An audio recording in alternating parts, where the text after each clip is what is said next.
민수기 13장과 14장이 되겠습니다. 구약성경 216쪽입니다.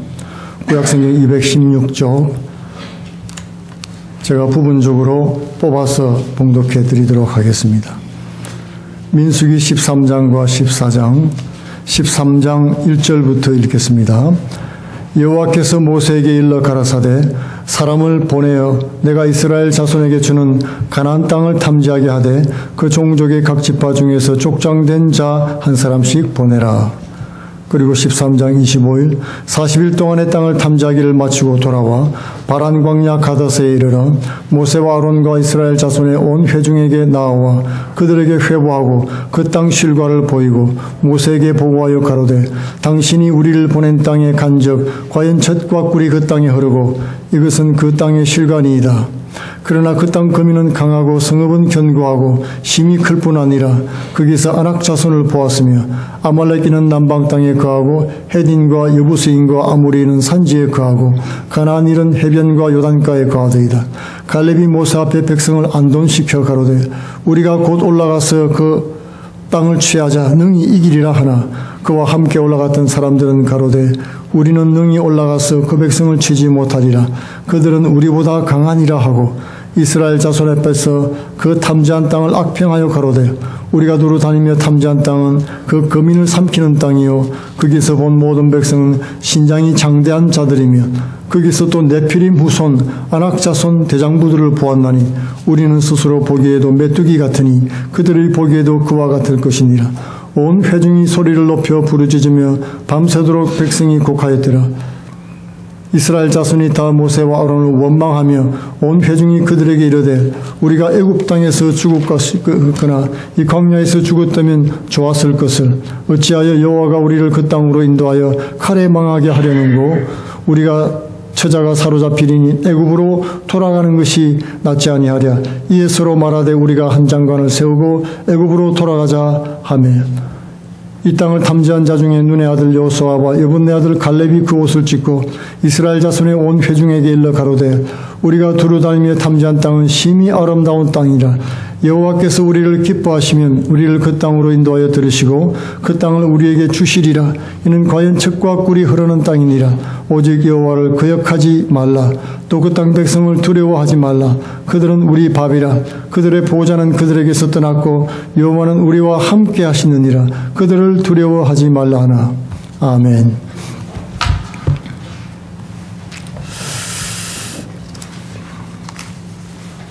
오늘은 이 민수기 13장과 14장 말씀을 통해서 하나님의 시각으로 사는 사람들이란 제목으로 은혜를 나누기를 원합니다. 이 세상에는 마지막 마무리를 잘 하는 사람들이 많이 있습니다. 인생의 마지막에서 십자가 위에 달려가지고 예수님 만나고 영생을 얻은 강도도 있지요. 그런데 그렇지 않은 사람들도 많이 있습니다. 성경에도 많이 나오는데요. 줄곧 예수님을 따라다니다가 마지막에 예수님을 팔아버리고 배반한 그리고 자살한 가룟 유다 같은 인생도 있고요. 데마처럼 사도 바울의 동역자가 되어서 천신만고 어려운 일을 다 겪고 그리고 마지막에 가가지고 마음이 변해서 세상 유혹에 빠져 가버린 데마 같은 사람도 있습니다. 그러나 마지막까지 바울처럼 달려갈 길 다 달려갔다고 고백하는 그런 복된 인생도 있는 것입니다. 오늘은 이 마지막 이스라엘 백성들이 가나안에 들어가기 전 마지막 관문이었던 가데스 바네아에서 하나님께서 정탐을 보내는 장면이 나오고 있습니다. 정탐꾼을 보내서 돌아오면 그 지역을 조사를 해서 이제 공격을 해 들어가면 되는 거예요. 하나님의 약속이 이루어지는 마지막 순간입니다. 이 마지막 시험에 오늘 통과한 사람이 있고 불통한 사람들이 있다는 것입니다. 하나님께서는 광야를 시험장이라고 말씀해 주셨습니다. 광야는 훈련장이요 시험장인데 사람이 떡으로만 사는 것이 아니고 하나님 입에 나오는 말씀으로 사는 것임을 그리고 그 마음을 낮추시고 주의 말씀 명령을 준행하는지 아니하는지 시험하려 함이라고 말씀을 분명하게 주셨지요. 그런데 이 마지막 시험에 오늘 통과한 복된 사람이 있고 그러지 못한 사람이 있는 것입니다. 옛날 제가 신학교 다닐 때 컴퓨터를 한 2학기 들었는데 컴퓨터 가르치는 교수가 이제 새로운 시스템에 대해서 얘기를 해줬어요. 위즈백 시스템이라고 해가지고 처음에 컴퓨터가 도입됐을 때는 여러분 기억나실지 모르겠지만 화면이 까매요. 386 그죠? 기억나실지 모르겠는데 도스라는 건데 파랗거나 까맣거나 뭐 그래요. 그리고는 글자를 이렇게 찍어 놓으면은 이제 그것이 이제 원하는 것이 프린트아웃 되어 나오는 것입니다. 그래서 그냥 굵은 글씨로 예를 들면 좀 굵게 쓰고 싶다. 그러면 굵게 인쇄해 달라는 명령을 넣어야 됩니다. 그러면 실제로 굵게 나올지 어떻게 나올지 나중에 프린트물을 뽑아봐야지 알 수가 있지요. 옛날에는 그랬어요. 그런데 혁명적인 시스템이 나왔습니다. 그것이 바로 위즈백 시스템인데 보통 와와라고 우리 우스갯소리를 합니다. 와와 외우기 좋게. 위즈백이란 말은 what you see is what you get 그런 뜻입니다. 보는 것이 갖는 것이다. 당신이 보는 것이 얻을 수 있는 것이다라는 것이죠. 요즘에는 컴퓨터 화면에 다 나오죠. 그림도 나오고 글자도 나오고 뭐 다 나옵니다. 내가 원하는 것들을 다 그 위에 씌워내놓고 클릭하면은 프린트아웃 돼 나오는 것입니다. 그대로 나오죠. 보는 것이 실제로 나타나는 것입니다. 우리 신앙생활도 이와 같습니다. 사실은. 성도들은 무엇이든지 자신이 보고 생각하고 믿는 대로 하나님께 받게 된다는 것입니다. 그렇기 때문에 우리 마음밭이 굉장히 중요하죠. 마음이 영적인 싸움, 전투장이라고 성경은 말씀하고 있는 것입니다. 비록 우리 눈앞에 아직 나타나지 않았을지라도 신앙의 눈으로 바라보고 그것을 당장 눈앞에 있는 것보다 더 현실적으로 받아들이면 우리의 믿음대로 된다는 것입니다. 반면에 신앙의 눈으로 보지 못하고 육신의 눈으로 보는 것만 진짜라고 믿으면은 역시 육신의 눈으로 본 것을 얻게 되는 것입니다. 그러므로 어떤 시각으로 무엇을 보느냐 하는 문제가 오늘 본문의 열정 탐구과 또 갈렙 사이를 갈라놓았습니다. 이들이 각자 본 것이 무엇이고 얻은 것이 무엇인지 살펴보고 교훈을 얻기를 원하는 것입니다. 첫 번째로 내 눈에 보이는 것만 믿은 사람들이 있습니다. 열정 탐구의 이 특징을 가만히 살펴보면요. 자신들의 눈으로 본 것을 자꾸만 강조하고 있습니다. 자신들이 육신으로 본 것에 너무 집착하고 있다는 것이죠. 그 사람들이 본 대로 과연 가나안 땅은 젖과 꿀이 흐르는 땅이었습니다. 풍성한 과실도 직접 보고 그것을 가져오기도 했지요. 이 모든 것들은 참으로 하나님 말씀이 맞고 하나님이 약속을 지키셨다는 것을 보여주는 것입니다. 그럼에도 불구하고 여러분 놀라운 사실은 그 사람들은 이 가나안 땅에 대해서 악평을 했다는 것입니다. 우리는 그 백성에게로 올라갈 수 없습니다. 그들이 우리보다 강합니다. 그들의 성은 견고하고 그인족 안악 자손이 살고 있으니까 우리는 마치 그들에 비해서 메뚜기 같습니다. 하나님이 보여주신 신실한 증거에도 불구하고 열정 탐구는 자신들이 본 관점만 중요하게 생각을 했습니다. 자신들 보기에는 이스라엘 백성은 그딴 거민을 절대로 이길 수 없다는 거죠. 열정 탐구의 관점과 생각이 무엇입니까? 하나님의 약속, 보여주신 증거 뭐 그런 것들보다는 자신들이 느끼는 감정과 감각을 따라서 생각하고 판단을 한다는 것입니다. 신앙으로 생각을 하는 것이 아니고 자신의 느낌을 따라서 생각을 하는 것입니다. 그것을 보고 내가 기분이 좋으냐 나쁘냐, 자신이 있느냐 없느냐, 내가 할 수 있느냐, 자신들의 모습을 비춰보는 것이죠. 성도는 육신의 눈으로 보는 것이 아니고 하나님 말씀이 지시하는 대로 보고 생각해야 되는 것입니다. 폴 브루제라는 작가가 정오의 악마란 작품을 썼는데 그게 유명한 말을 한마디 했습니다.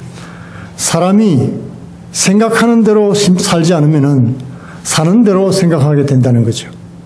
그런 말을 했습니다. 오늘 본문의 말씀에 맞추어서 생각을 해보면은 믿는 대로 보지 않으면은 보는 대로 믿게 된다고 하는 것입니다. 히브리 11장 1절 말씀은 믿음은 바라는 것들의 실상이요 보이지 않는 것들의 증거라고 말씀했죠. 바로 그것을 말하는 것입니다. 내가 믿음의 눈으로 보면 그것이 실상으로 나타나게 된다는 것입니다. 하나님은 처음 모세를 부를 때 이스라엘 백성을 젖과 꿀이 흐르는 그런 땅으로 데려가겠다고 약속을 해 주셨죠. 오늘 이제 민수기 13장에서 그 땅을 정탐한 사람들은 하나님 말씀이 맞다는 것을 자신들의 입으로, 눈으로 보고 그리고 입으로 증언을 했습니다. 이런 증언과 증거들은 하나님의 신실하심을 말해주는 것입니다. 우리 삶에도 하나님이 약속을 지켜주시는 그런 신실한 분임을 보여주고 우리가 경험할 때도 있죠. 중요한 것이 바로 이때입니다. 이때 우리가 어떤 반응을 보이느냐 하는 것이 중요합니다. 오늘 민수기 13장과 14장에는 두 가지 반응을 보여주고 있습니다. 하나님을 믿고 말씀을 믿고 여호수아 갈렙처럼 담대하게 나갈 것인가, 아니면 약속을 보았음에도 불구하고 하나님을 거역할 것인가. 신앙이라는 것은 이 두 갈래 길에서 육신의 판단을 버리고 하나님의 약속과 신실한 증거를 붙드는 것입니다. 두 번째로 하나님의 시각을 붙드는 사람들이 있습니다. 이 갈렙은 똑같은 문제를 가지고 하나님의 시각으로 바라보았습니다. 곧장 올라가서 그곳을 취합시다. 우리가 반드시 그것을 쟁취할 것이다. 갈렙은 악평하는 사람들에게 맞서서 싸웠습니다.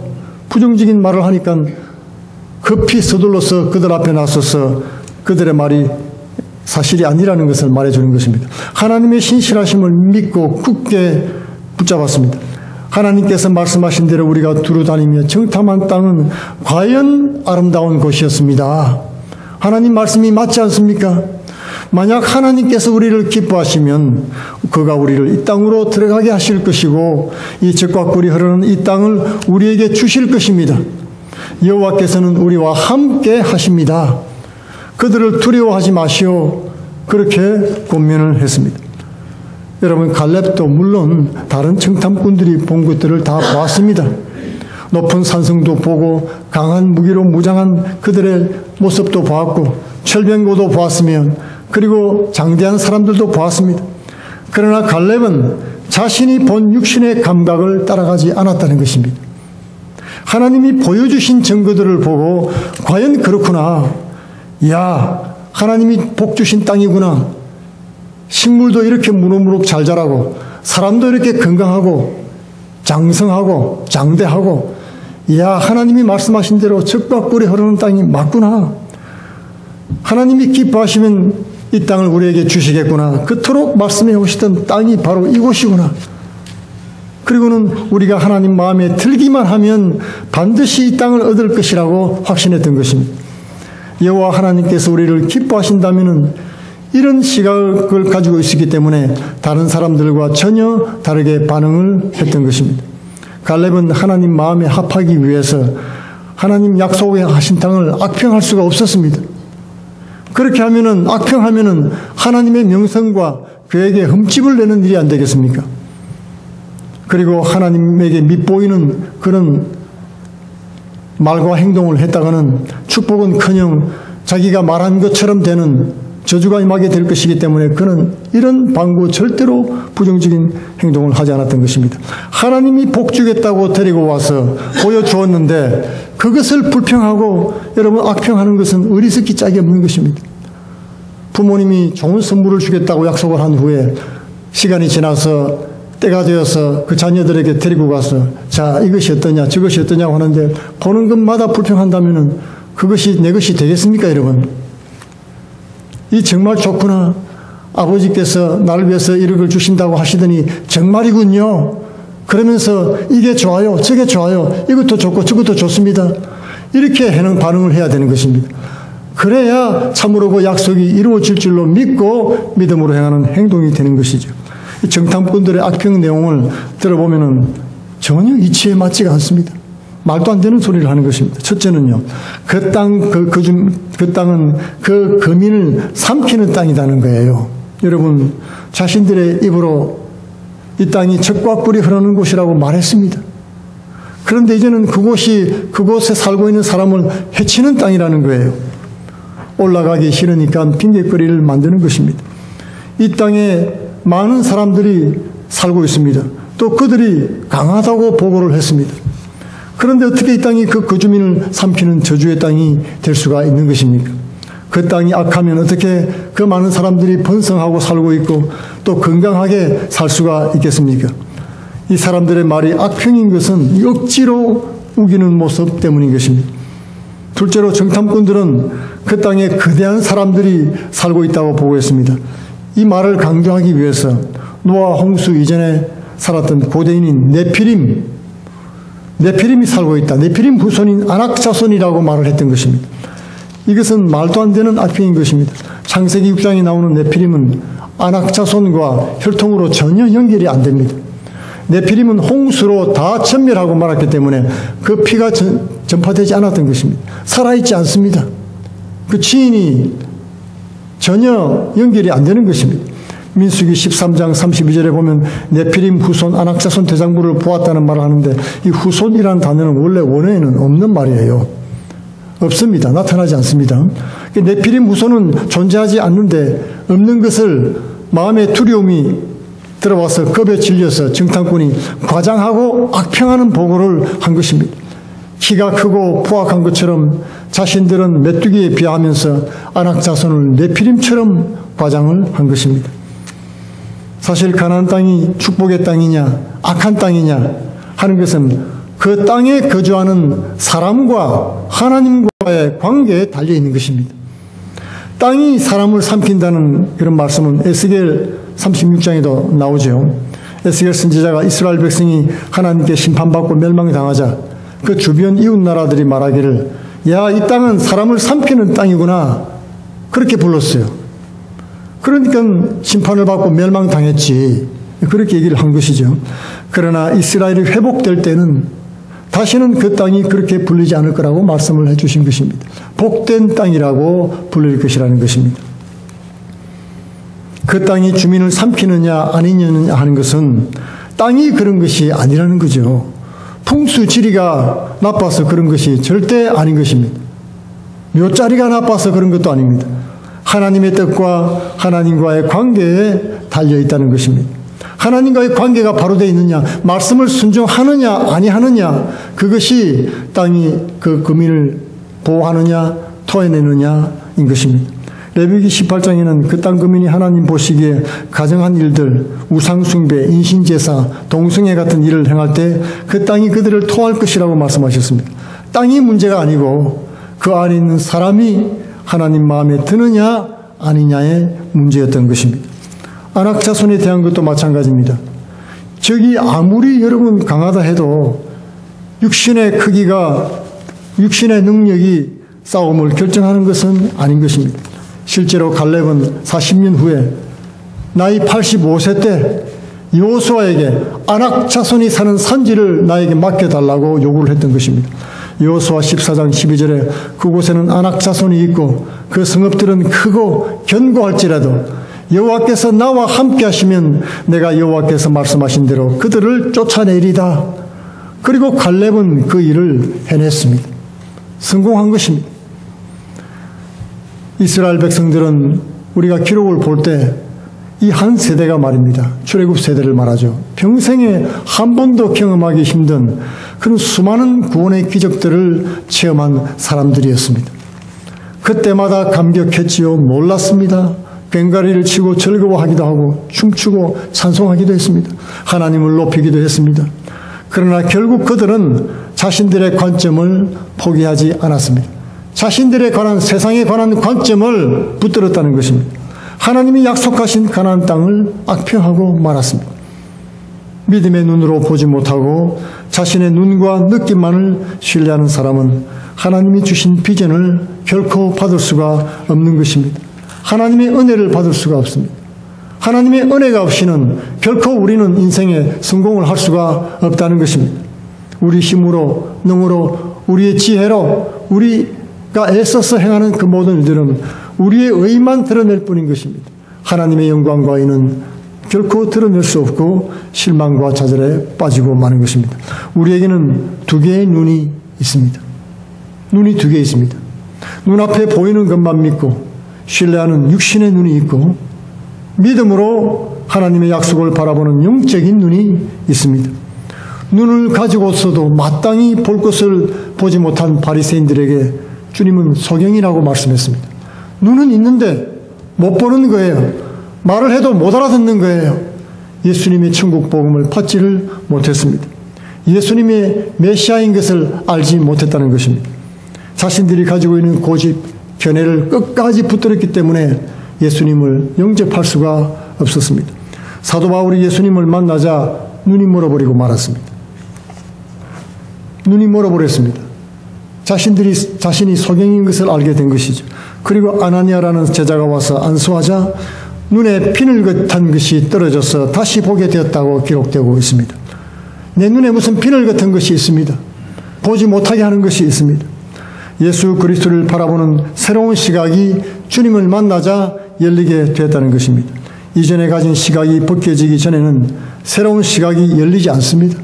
비늘이 벗겨져야 새로운 시각이 열린다는 것입니다.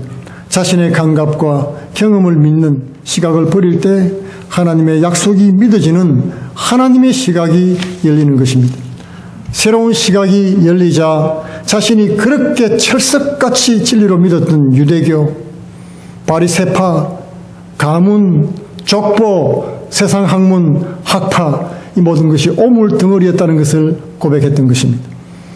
한 해를 마무리하기 전에 우리는 우리의 눈을 가리고 있는 모든 사람 중심, 세속문화, 인본주의 시각을 떨궈내시기 바랍니다.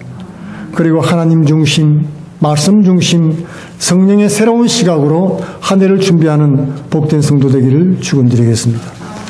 기도하겠습니다.